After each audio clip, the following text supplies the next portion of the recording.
Hi everyone, before I begin explaining what's going on in this video, if you like content like this, please feel free to subscribe to my channel and give this video a thumbs up. Also, if you have any questions or suggestions, or you just want to talk to me for general stuff, please feel free to leave me a comment down below. I usually get back to people. I don't think I've missed any responses yet, so yeah. I also noticed that the channel has grown a little bit since the last time I posted, so welcome to all new subscribers. I don't only post doll videos, but I like sculpting dolls, so more than likely I'm going to post a lot of those as we move on. Okay, so in this video, this is pretty much how far I've gotten. Right now, the whole doll has been fleshed out. I haven't done any detail work yet. It still doesn't match the sketch exactly, but once I start carving things out and sanding, then it'll get there.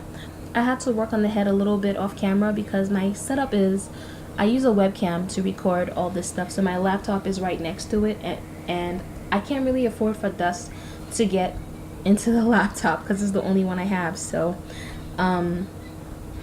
that's the only thing that's not recorded on here. So anyway, after making the spheres and the generic parts, I started fleshing things out.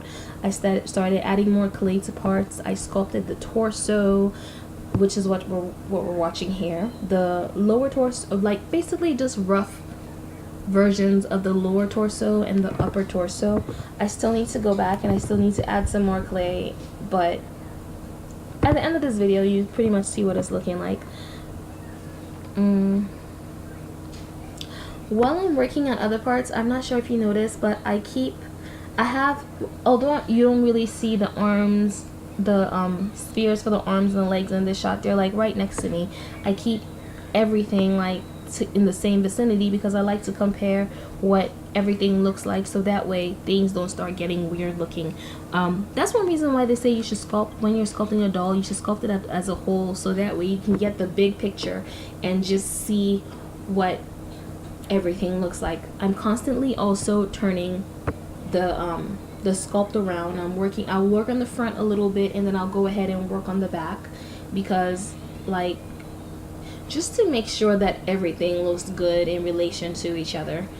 Anything I do to the front, I don't know if you can tell, it's moving so fast. I actually had to speed up the video by 800% to make it not. The whole process was like 2 hours and 40 minutes long, but I sped up the video just to make it not as long, because who really wants to sit there and watch 2 hours of someone else sculpting?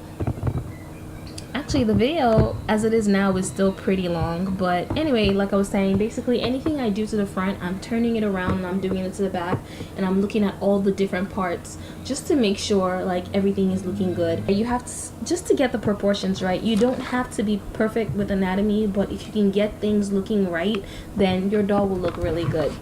Because I made all the generic parts first, the doll is already hollow, so all I really need to do is I need to open out, cut the channels, like where the joints meet. I need to like just drill a little bit to get that part open, so that way I can pass the elastic throughout the whole thing. So that's something that needs to be done.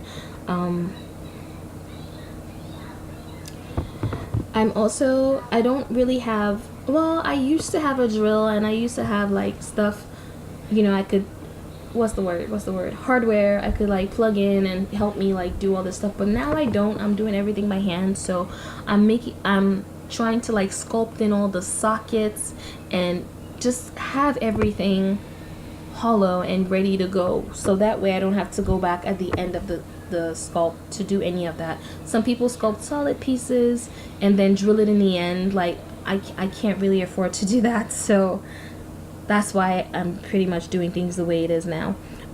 If you're using the doll clay, be sure to knead the clay thoroughly. When you first, you'll know when it's done. Like when I'm using I think it's Satin Smooth. When you first kneading the clay, it feels very lumpy. Basically, I knead the clay until it feels like really smooth and soft before I attach it to the piece. And here's why: if you don't knead the clay thoroughly, like when it's dry and you just put it on there lumpy, when it's dry and you go and you try to like carve at it and you try to sand, it's going to come off in clumps.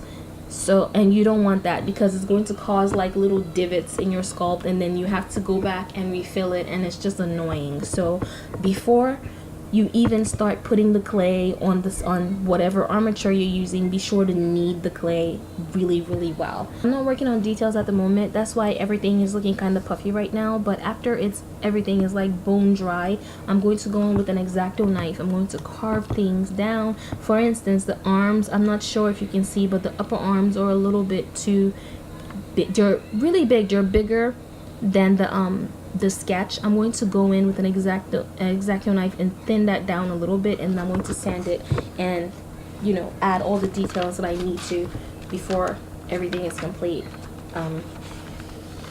Anyway, I hope you enjoyed the video. If this is, again, if you would like to see more process videos like this, feel free to like and subscribe.